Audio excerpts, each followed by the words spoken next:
नमस्कार, मैं अशोक कुमार पांडे और स्वागत है आपका टीसीएच पर। कल हमारे देश में जो नई लोकसभा आनी है, उस लोकसभा के पहले फेज के चुनाव हुए। 3 महीने लगभग ये चुनाव चलेंगे।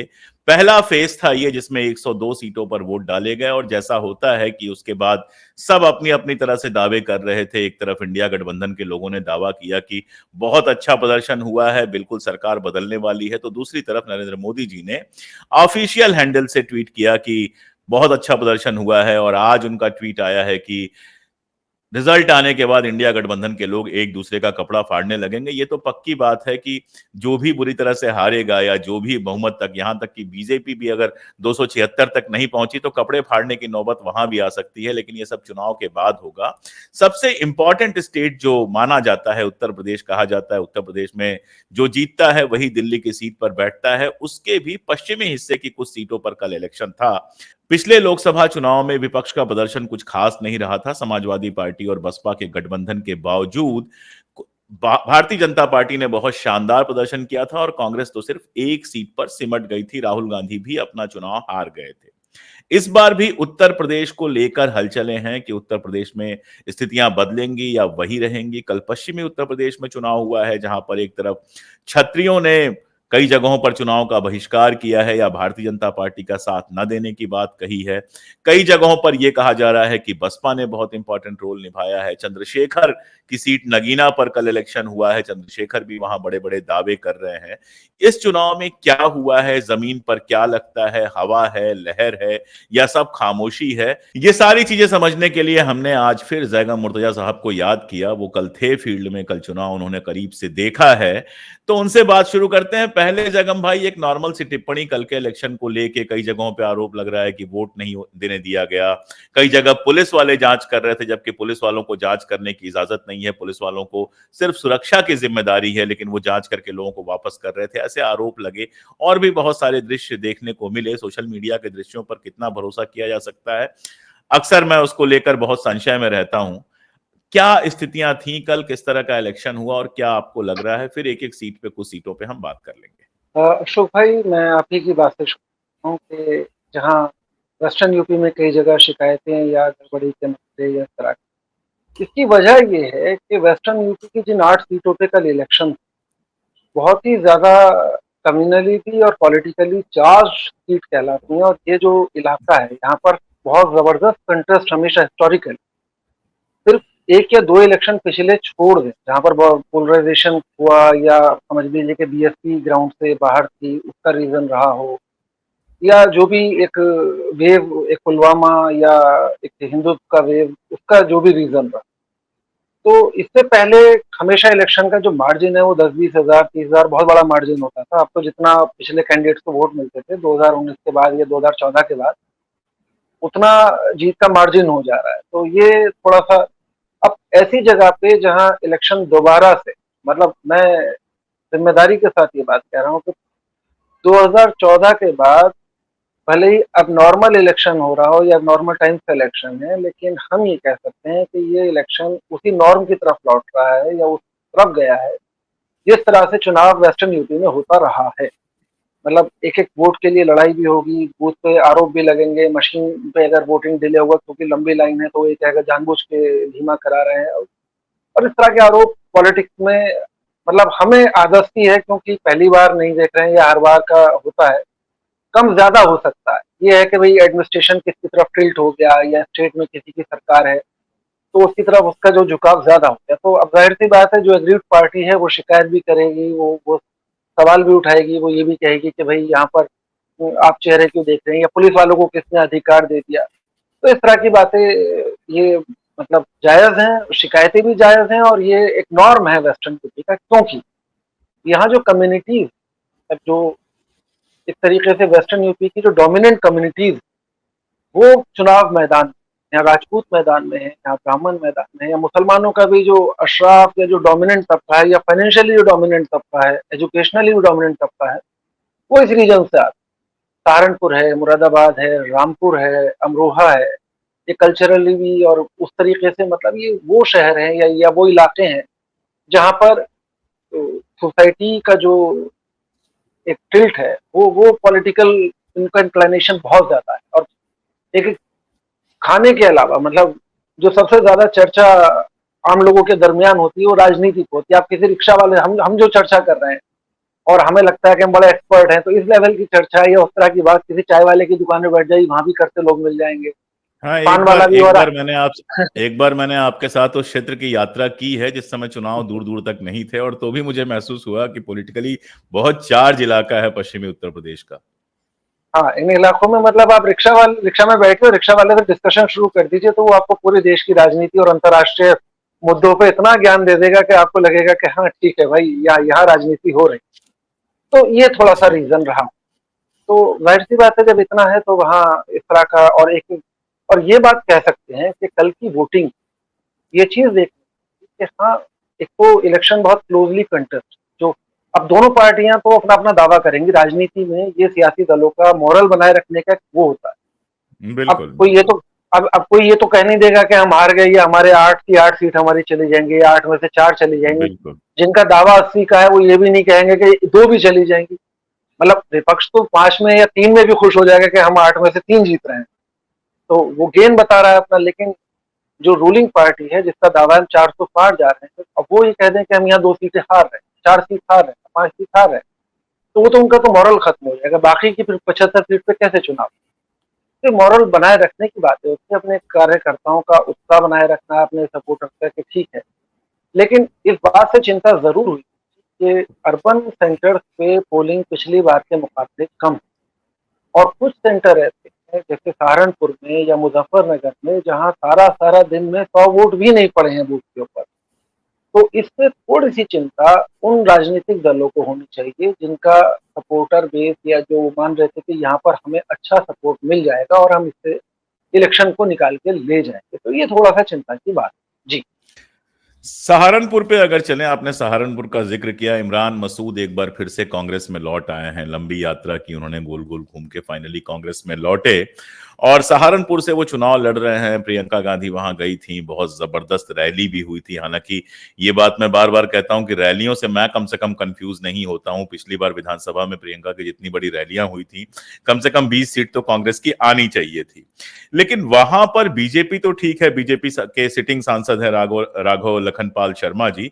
बहुजन समाज पार्टी ने माजिद अली को टिकट दिया है वहां पर, जो राशिद मसूद के भतीजे हैं। राशिद मसूद वहां के बड़े नेता रहे हैं, और दावे जाहिर तौर पर इमरान मसूद दावे कर रहे हैं, सपा का सपोर्ट उनको मिला है। सहारनपुर का टोटल समीकरण क्या रहा है, जिस तरह से वोटिंग हुई है और जिस तरह से उसके पहले के किस्से रहे हैं? एक तरफ ये कहा जा रहा है कि इस बार इमरान मसूद को हिंदुओं के वोट भी काफी मिले हैं। इमरान मसूद बदनाम एक बयान के लिए थे, उस बयान के बाद जो है ये था कि कम्युनलाइजेशन का काफी आरोप उनके ऊपर लगा था।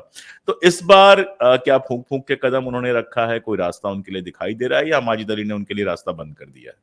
देखिए अशोक जी, मैं इमरान मसूद से ही शुरू करें तो इमरान मसूद के साथ एक दिक्कत ये है कि 5 साल अगर सहारनपुर में आप किसी भी आम आदमी से बात कीजिए कि तो आपका काम कौन करा सकता है, तो कहेगा इमरान मसूद।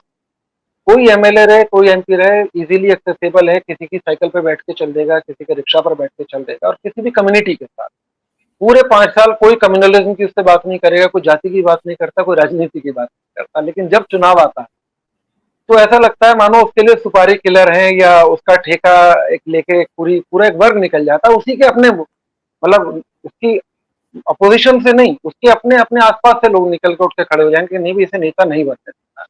ये उनकी दिक्कत रही है हर चुनाव दर चुनाव। जो हारने की वजह है वो यही है कि उनका अपोजिशन लोकल लेवल पे अब वो एन इलेक्शन के टाइम पे इमर्ज होता है। लेकिन इस बार उनके लिए थोड़ा सा पॉजिटिव जो एस्पेक्ट है वो ये है कि उन्हें वोट अच्छा मिला है। दूसरा, जो आप कह रहे थे, मैं करेक्शन कर, ये राशिद मसूद के भतीजे और उनके रशीद मसूद जो थे उनके भतीजे बेसिकली इमरान मसूद, और जो माजिद अली हैं ये गाढ़ा कम्युनिटी को बिलोंग करते हैं, और बीएसपी के जो सीटिंग एमपी थे पिछले फजलुर रहमान थे, उनका टिकट काट और उन्होंने लड़ने से मना कर दिया इस बार कि भाई मैं चुनाव नहीं लड़ूंगा, और क्योंकि सांप्रदायिकता का बोलबाला है और मैं नहीं चाहता कि यहाँ वोट डिवीजन हो, और मैं एक बार चुनाव जीत गया और मैं दोबारा चुनाव लड़ने में इंटरेस्टेड नहीं। तो एक तरीके से उनका मौन समर्थन या वो गठबंधन की तरफ उनका झुकाव रहा होगा, ये उन्होंने माना हो कि मुस्लिम वोट का डिवीजन ना हो। लेकिन आमतौर पे जैसे मायावती पर आरोप लगता है कि जहां मुस्लिम कैंडिडेट है वहां मुस्लिम कैंडिडेट ला के खड़ा कर देंगी, जहां यादव है वहां यादव है, और वो बीजेपी को फायदा पहुंचाने के लिए काम करती है। ये आरोप अक्सर उन पे लगा। तो वो अभी भी जाहिर सी बात है, अगर वहां पर एक फजलुर रहमान का टिकट कटने के बाद भी दूसरा मुस्लिम है तो ये आरोप भी हो सकता है, लेकिन उसका समीकरण भी ये है कि सहारनपुर सीट पर अक्सर तभी मुस्लिम कैंडिडेट जीता है जब वो बीएसपी से लड़ा हो और उसे बीएसपी का कोर वोटर मिल गया।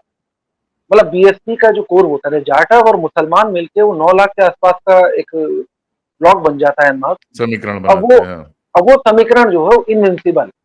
लेकिन इमरान मसूद को जो एडवांटेज है वो ये है कि भाई पिछले चुनाव, मतलब बसपा और सपा का गठबंधन था, फजलुर रहमान चुनाव जीते थे, 6 लाख से ज्यादा वोट पाए थे। इसके बावजूद कि इमरान मसूद हारने के बावजूद 2 लाख सवा 2 लाख वोट थे, जिसमें मुस्लिम वोट उन्हें शायद बहुत कम मिला। तो लोग ये मानते हैं कि इमरान मसूद का जो केस है वो मुसलमानों पे या मुस्लिम पॉलिटिक्स पे डिपेंडेंट नहीं है। उन पे वो एक आरोप, एक 2014 के इलेक्शन में उन्होंने एक बयान दिया, उससे लेके दुनिया जहान की जो राजनीति वो अलग चीज। लेकिन सहारनपुर के किसी आदमी से बात कीजिए तो वो यही कहेगा कि इमरान मसूद ऐसा कम्युनल आदमी नहीं है जितना उसको पोर्ट्रे कर दिया गया। और यही रीजन है कि इस बार जब राजपूत या जो मतदाता नाराज नजर आए बीजेपी से, उनके अपने जो भी रीजन रहे, तो शुरू में तो हमें लग रहा था कि ये ड्रामा है या इस तरीके का जो है पॉलिटिकल बार्गेन वेस्टर्न यूपी में अक्सर होता है कि चुनाव के टाइम पे बार्गेन किया और फिर एन मौके पे जाके सरेंडर कर दिया या कंप्रोमाइज हो गया और अपना मामला सेटल। तो बहुत सारे लोग, ऐसा नहीं है सारे राजपूत इमरान मसूद को मिल गए हो, ये भी सही नहीं है। बहुत सारे लोग लौट के गए, बीजेपी ने बहुत सारे लोगों को मनाया भी और मना के कन्विंस जो भी किया। और लेकिन बीजेपी के लिए चिंता यही है कि बहुत सारे बूथों पर, खासतौर पर जो 24 जो एक बड़ा पॉपुलर है, मुजफ्फरनगर सहारनपुर के बीच में जो राजपूतों का डोमिनेंट एरिया है, कैराना के आसपास, वहां पर वोटिंग परसेंटेज बहुत लो। अर्बन जहां बीजेपी डोमिनेंट कर सकती थी जिन रीजन, मतलब सहारनपुर शहर के अलावा, जैसे बेहद या और रीजन, वहां पर पोलिंग बीजेपी के एक्सपेक्टेशन के हिसाब से नहीं हुई। देवबंद में हो सकता है कि इमरान मसूद के लिए चिंता हो, क्योंकि वहाँ बीएसपी को जो वोट मिला है, क्योंकि दलित डोमिनेंट इलाके जहां पर हैं या जहां पर दलित वोटर ज्यादा हैं, वहां मुसलमान, जाहिर सी बात है उनका कंफ्यूज होना वाजिब है। उन्हें लग रहा है कि दलित सारा हाथी को जा रहा है और हम मिलकर शायद जिता दें। तो इस तरह का ऐसा नहीं है, वोट स्प्लिट इमरान मसूद को भी सामना करना पड़ेगा। अब ये तो जाहिर सी बात है काउंटिंग के बाद क्लियर होगा। दावा हम नहीं करते कि भाई, और ना हमारा ये ट्रेंड रहा है, उस दिन भी हमारी यही करना बात भी चल नहीं रही है। चाहिए। हम दोनों में बिल्कुल। किसी ने ना कभी नंबर बताए हमने, ना हमने कभी हार जीत का दावा किया। लेकिन हाँ, ये बता सकते हैं कि किधर को जो वोटर का जो फेवर है, एक मेजोरिटी का, मतलब एक मुस्लिम नॉन मुस्लिम या उसे कम्युनल, अगर बाइनरी से अलग करके अगर हम देखें तो साथ में कैराना को जोड़ लीजिए, फिर रामपुर पे हम बात करेंगे, क्योंकि ये तीन बिल्कुल सीटें बिल्कुल। मेरे दिमाग में थी कि इन तीन पे बात किया जाए। कैराना में जो महिला लड़ रही हैं चुनाव, इकरा हसन, काफी पढ़ी लिखी हैं, एकदम यंग है, उनके वीडियोस में देख रहा था, और खानदानी महिला हैं, उनके परिवार में राजनीति रही है।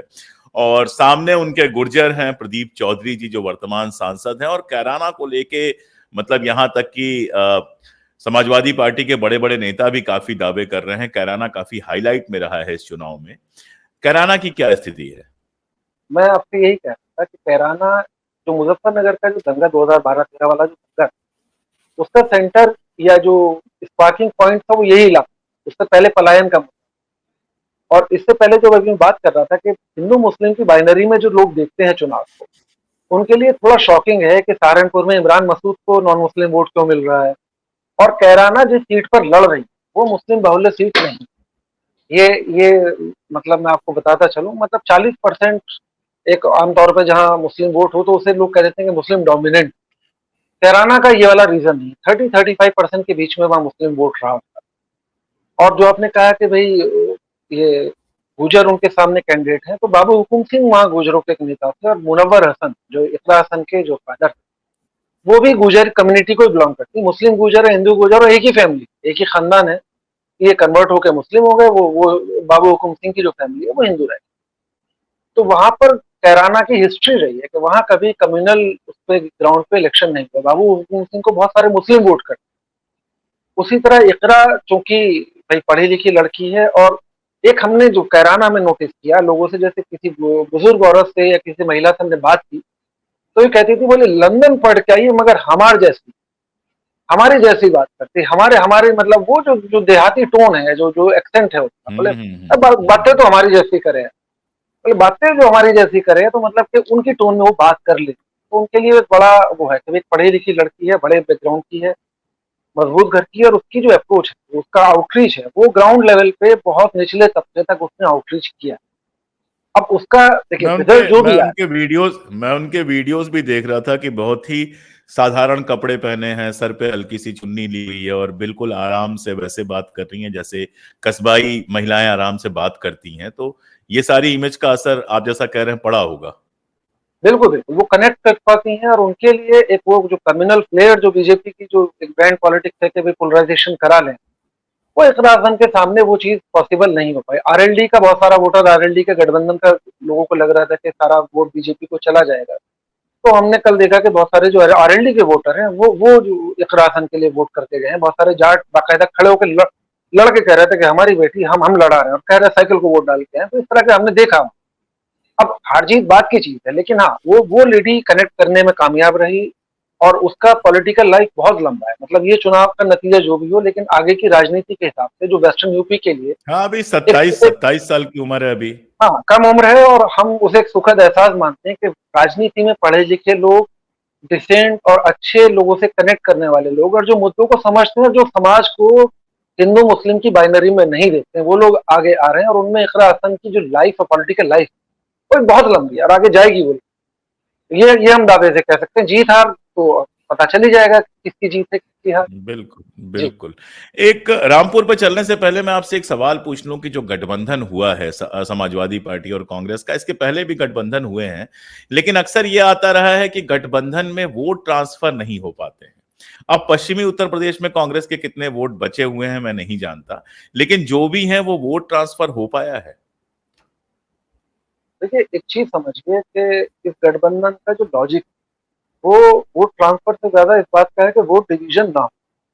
वेस्टर्न यूपी हम्म। और खास तौर पे जो आजमगढ़ की जो बेल्ट, उसमें होता यह है कि अगर समाजवादी पार्टी, बीएसपी और कांग्रेस अलग अलग लड़ते हैं, तो जो कोर वोटर हैं, जो अपोजिशन को वोट करते, मतलब जो बीजेपी को वोट नहीं करते, हम इसे ऐसे मानिए कि बीजेपी को जो जो कम्युनिटी वोट नहीं करती या मेजोरिटी में नहीं कर रही, जैसे यादव है या जाटव है, या आप कुशवाहा या मौर्य में जो है उधर भी चले जाते हैं, इधर भी चले जाते हैं, मुस्लिम, तो उनमें जो है स्प्लिट का फायदा हमेशा बीजेपी को होता है। और उसका फायदा ये होता है कि जब तीनों कैंडिडेट, जैसे हम बता रहे हैं पिछले विधानसभा चुनाव, हम्म। मायावती ने 110 टिकट दिए मुसलमान और यादवों, उनमें से 67 सीट्स बीजेपी डायरेक्ट जीत।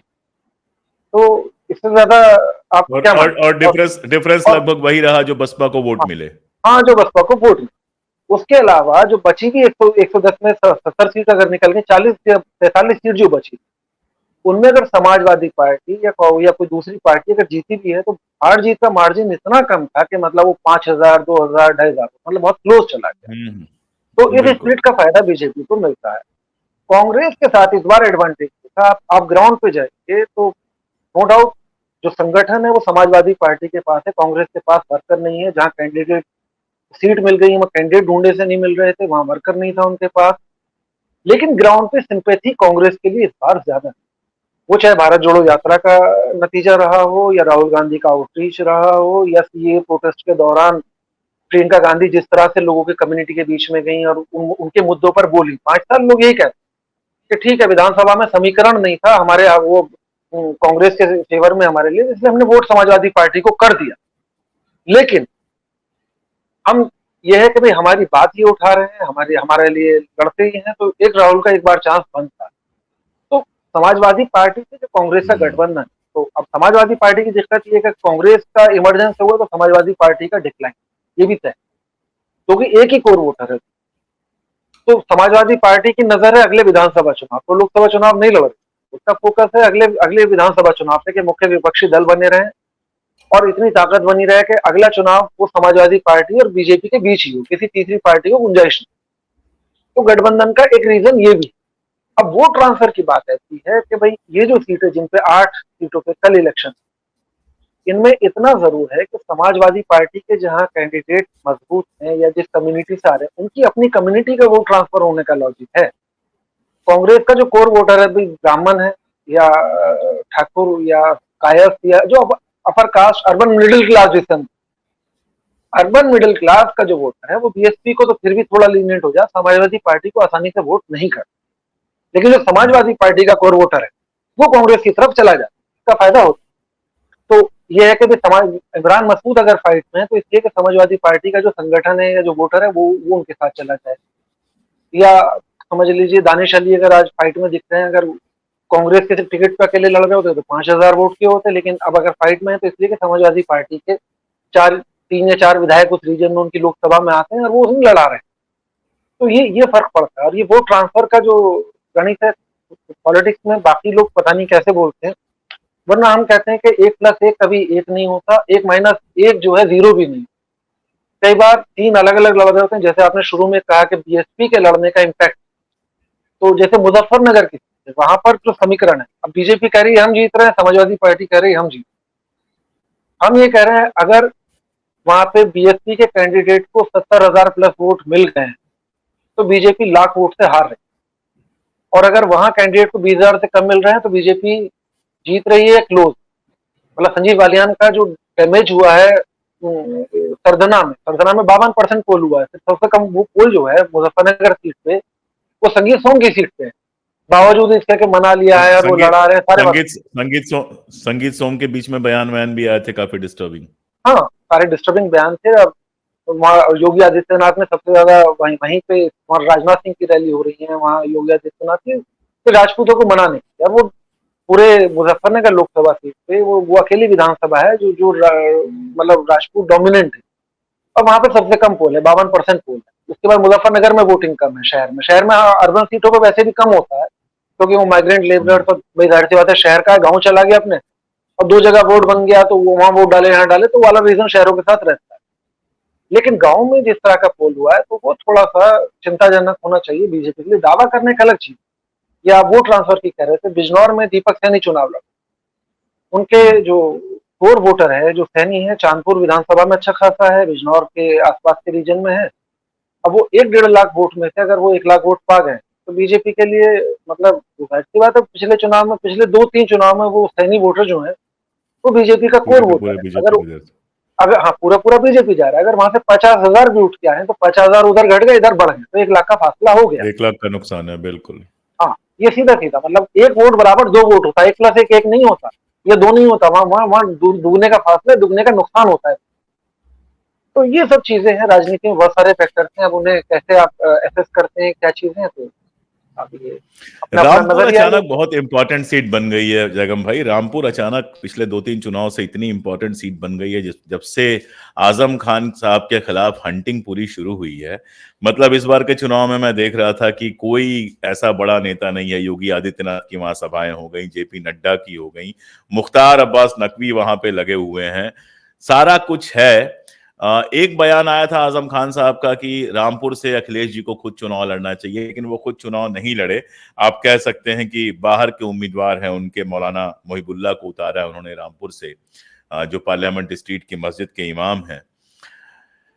रामपुर को लेके क्या लग रहा है आपको? और सिर्फ रामपुर पे नहीं, मैं चाहता हूं कि रामपुर के बहाने थोड़ा यूपी की राजनीति में ये जो बदलाव आया है, इसको अगर बदलाव कहा जाए, अगर गिरावट कहना चाहिए, गिरावट कह लीजिए, जो आप यूज करना चाहिए, रामपुर को लेके बीजेपी की जो इतनी ज्यादा बेचैनी है, इतनी ज्यादा सरगर्मी है, जिस तरह से आजम खान साहब को लगातार जेल में रखने के लिए, मतलब ऐसे ऐसे आरोप लगाए गए जो सुन के हंसी भी आए और रोना भी आए। पूरा परिवार एक तरह से जेल में डाला गया, सारा कुछ किया गया, वो बताने की जरूरत नहीं है। उसके बाद रामपुर में इलेक्शन है, जो निर्णय था अखिलेश जी का मौलाना मोहिबुल्लाह को रामपुर से लड़ाने का, इन सब चीजों को लेकर मुझे लगता है कि आप बातचीत को समेट दीजिए। देखिए, रामपुर के साथ मसला ये है कि रामपुर बीजेपी के लिए पॉलिटिकल स्टेटमेंट, रामपुर के लिए माना जाता है कि मुरादाबाद मंडल में सबसे ज्यादा मुस्लिम वोटर अगर किसी सीट पे, या पश्चिम यूपी में, और पश्चिम यूपी में नहीं, हिंदुस्तान की जो मोस्ट मुस्लिम डोमिनेंट सीट है उनमें रामपुर एक, मतलब हैदराबाद के बाद अगर कोई कहा करता था तो सेफेस्ट सीट मुस्लिम के लिए रामपुर लोग, रामपुर में। और रामपुर में नवाब फैमिली और आजम खां का बड़ा पुराना एक जमाने में पॉलिटिकल कंफ्लिक्ट है, बिल्कुल। और अब वो भी बड़े, ऐसा नहीं जितने निचले स्तर तक अब गए उतने ही आजम खां भी उस डिस्कोर्स को लेके गए थे, वो वही भुगत रहे हैं जो वो करके आए हैं पीछे। आजम खान ने कोई बहुत अच्छे काम इस तरीके से, मतलब पॉलिटिकल डिस्कोर्स में भाषा गिराने के मामले में या इस लेवल तक हराने के मामले में जो हरकतें हुई वो पहले भी हो चुकी है। तो ये कोई नई बात रामपुर के लिए नहीं, लेकिन हाँ, रामपुर के साथ दिक्कत ये है कि रामपुर एक तो भाई जो मुसलमानों का जो मुहज़्ज़ब तबका है या पढ़ा लिखा जो मुसलमान कहीं नजर आता है, या जो आप देखिएगा कि अगर आप वेस्टर्न यूपी के किसी भी शहर में जाइए, बात करने का आपको तरीके से पता लग जाएगा कि रामपुर का मुसलमान सहारनपुर के मुसलमान थे या मेरठ के मुसलमान थे, मुरादाबाद के मुसलमान थे, जबान में, कल्चर में, एजुकेशन के मामले में और फाइनेंस के मामले में, मतलब उनका जो क्वालिटी ऑफ लाइफ वो सबसे बेहतर है। उसका जो भी रीजन रहा हो, चाहे अवध के डिक्लाइन के बाद या दिल्ली के डिक्लाइन के बाद, जो रामपुर स्टेट में जो एक पढ़ा लिखा तबके का जो वहां पे सेटलमेंट हुआ, बदायूं और उधर के सब आसपास के लोग रोहिलखंड के वहाँ कंसंट्रेट हुए, नवाबी का पैटर्न मिलाओ जो भी मिलाओ। वहाँ आप रिक्शा वाले से बात कीजिए तो उसकी भी जो लहजा है वो आपको लगेगा कि ये कितना मुहज़्ज़ब आदमी है। मतलब आप रिक्शा वाले को वो रिक्शा कह के नहीं बुला सकते, वो कहेगा क्या मियाँ माँ बाप ने बात करने की आपको तमीज नहीं थी। तो बीजेपी के लिए जाहिर सी बात है ऐसी जगह पे दो इशू बनते हैं। एक तो ये है कि वो एहसास कमतरी वाला है कि मुसलमान इतना मजबूत कैसे हो सकता है, और दूसरा ये है कि भाई इन्हें हरा दें तो पूरे यूपी के जो उनका जो अ, हम मियाँ की बीमारी से पीड़ित जिसे हम कहते हैं, जो इस्लामोफोबिक है, उनके लिए एक नैरेटिव हो जाता है कि देखो हमने इन्हें ठीक कर दिया, हम रामपुर में भी इन्हें सही करा है। वो हैदराबाद के बाद वो रामपुर वाला बात। और आजम खान एक क्राफ्टेड विलेन है, मतलब जो जो हिंदू वोटों पे जीता करते थे, आज की तारीख में उनकी एक ऐसी इमेज क्राफ्ट करके, और विच हंटिंग जो हो रही है उनके, सारे फर्जी केस हैं, सबको मालूम है, और किस तरीके से उन्हें किनारे किया गया है, जो भी है वो सबको पता है, और पॉलिटिकल इशू है। अब जो है आपने कहा कि मौलाना बाहरी कैंडिडेट है, मौलाना दिल्ली में इमाम जरूर हैं लेकिन ओरिजिनली रहने वाले वो रामपुर जिले के ही हैं। रामपुर की एक अच्छा। विधानसभा स्वाटांडा के वहीं के निवासी हैं। और मौलाना को एडवांटेज ये है कि मौलाना अगर जाति एक फैक्टर है चुनाव में, तो रामपुर में खान साहबों से ज्यादा वोट तुर्कों के हैं, और मौलाना तुर्क है। तो अच्छा। एक डायनामिक ये भी, संभल को लोग कहते हैं तुर्क डोमिनेंट, संभल तुर्क डोमिनेंट नहीं है। आप नंबर निकाल लेंगे तो रामपुर में संभल से ज्यादा तुर्क होते। एक और बड़ी चीज ये है, गुजर और जिस तरह से जाटा वोटर पोलराइज होते हैं अपने कैंडिडेट या अपनी कम्युनिटी के, वो तुर्कों में ये वाला फीलिंग है। तो मौलाना को ऐसा भी नहीं है एकदम ही टिकट दे दिया। 5-6 महीने से पहले इनका डिस्कशन चल रहा था कि भाई आजम खान अगर जेल से बाहर नहीं आते हैं तो उनका रिप्लेसमेंट कौन होगा। आजम भले ही, आजम की दिक्कत यह है कि आजम बहुत इनसिक्योर फील करते हैं दूसरे मुस्लिम लीडर को लेकर पार्टी। उन्होंने सलीम इकबाल अच्छा। शेरवानी के साथ यही किया, अमीर आलम के साथ उन्होंने यही किया, रहते हुए रशीद मसूद से उनकी नहीं बन रही थी। एस टी हसन का टिकट एक बार उन्होंने दिलवाया और इस बार कटवा दिया। तो उनकी इमेज ये है कि वो पार्टी के अंदर एक दूसरा मुसलमान चेहरा अपने पैरेलल नहीं ले सकते। एक एक बार का बड़ा एक एनेक्डोट है कि शाहिद मंसूर को कैबिनेट मिनिस्टर बना रहे थे तो उठ के चल दिए थे कि भाई इन्हें बना दीजिए, हम नहीं बन रहे। तो इतना इनसिक्योर आदमी है वो दूसरे मुसलमान लीडर को ले। तो जाहिर सी बात है, तो मौलाना को लेके भी ये कंसर्न रहे होंगे, और उनके जो साथी लोग हैं वो उनका विरोध भी कर रहे थे शहर में। इसके बावजूद समाजवादी पार्टी के लिए जो सुलेह है वो ये है कि पिछले उपचुनाव रामपुर में 36% पोल हुआ था, शहर में 20% भी पोल नहीं। उसके बावजूद बीजेपी सिर्फ 20, 30, 40, मतलब 50,000 से कम के मार्जिन पे सिमट गई और उससे ज्यादा नहीं जीती। इस बार वहां 52% पोल हो गया, शहर में 44%। तो जो लोग कह रहे हैं बीजेपी एकदम जीत गई है, एकदम एक तरफा इलेक्शन है, तो रामपुर भी एक तरफा इलेक्शन नहीं। और ये क्लोज हम मान के चल रहे हैं कि हो सकता है आप काउंटिंग के बाद। जिशान अली कितने वोट मतलब किस तरह का असर डाल सकते हैं चुनाव पे, बसपा के जो कैंडिडेट हैं? मैं अपनी बात इसी से कंक्लूड करूंगा कि यूपी में इस अच्छा बार जी। जो मुस्लिम वोटर है और जो हम्म। हमने बीच में एक बार कहा कि ये जो गठबंधन हुआ था ये वोट स्प्लिट रोकने के लिए हुआ था, ये वोट ट्रांसफर के लिए नहीं हुआ था। इस गठबंधन के बाद एक माइंडसेट बन जाता है, इलेक्शन जैसे ही डिक्लेयर होता है लोग अपनी साइड चूज कर लेते हैं, फिर कोई कैंडिडेट आ जाए, कोई हो जाए। और जो ये लोग कहते हैं कि अभी तो कैंडिडेट भी डिक्लेयर नहीं हुआ और अभी तो ओपिनियन पोल कहाँ से आ गया, तो लोग ओपिनियट हो जाते हैं। अब वो कई बार लोकल फैक्टर चेंज हो जाए, जैसे जौनपुर में हो गया धनंजय सिंह का टिकट होने के बाद, वहां समीकरण बदल गया, या गाजियाबाद का समीकरण बदल गया, बीजेपी एकदम 5-6 लाख के मार्च से जा रही थी और एकदम अब लग रहा है कि क्लोज इलेक्शन हो जाएगा। तो समीकरण कई बार कैंडिडेट बदल देता है, लेकिन यूपी का समीकरण है कि मुस्लिम्स का जो मेजोरिटी है वो मान के बैठा हुआ है कि बीजेपी को अगर कोई डिसलॉज कर सकता है तो वो पार्टी कर सकती है जो नेशनल लेवल पे 100+ सीट लेके आए। और ये वाली कैपेसिटी कांग्रेस के अलावा किसी और पार्टी की आज की तारीख में हिंदुस्तान में बीजेपी के सामने नहीं। तो एक नेचुरल सिंपैथी भी है और एक नेचुरल गणित भी कि मतलब ये खाली मुस्लिम्स का नहीं, जो भी एंटी बीजेपी वोट है या जो लग रहा है कि इस पार्टी अब जो है 10 साल हो गए या इनकम्बेंसी है या लग रहा है कि इन्हें कौन हटाएगा, तो वो कांग्रेस की तरफ जाना है, उसके अलावा कोई ऑप्शन नहीं। तो वो वाला ऑप्शन जो है मुसलमान के सामने भी है। तो कैंडिडेट कौन आ रहा है, कौन विरोध कर रहा है। मुरादाबाद में एसटी हसन ने पहले 4 दिन विरोध किया, आखिर में उन्हें कहना पड़ा कि नहीं भाई, सांप्रदायिकता के लिए मैं तो जो है पार्टी के साथ हूँ, और जब टिकट कटता है तो नाराजगी होती है। वो उन्होंने नहीं कहा। उनके साथ ये हो गया कि उन्होंने जिस दिन विरोध करना शुरू किया, उनके अपने लोग उनसे जा जाके कहने लगे डॉक्टर साहब अगला चुनाव लड़ नहीं पाएंगे आप जरा आइएगा, आप किसी से कहिए जाके वोट मत दीजिए, लोग मारने पीटने पर आमादा हो जाएंगे। ये हालत होगी।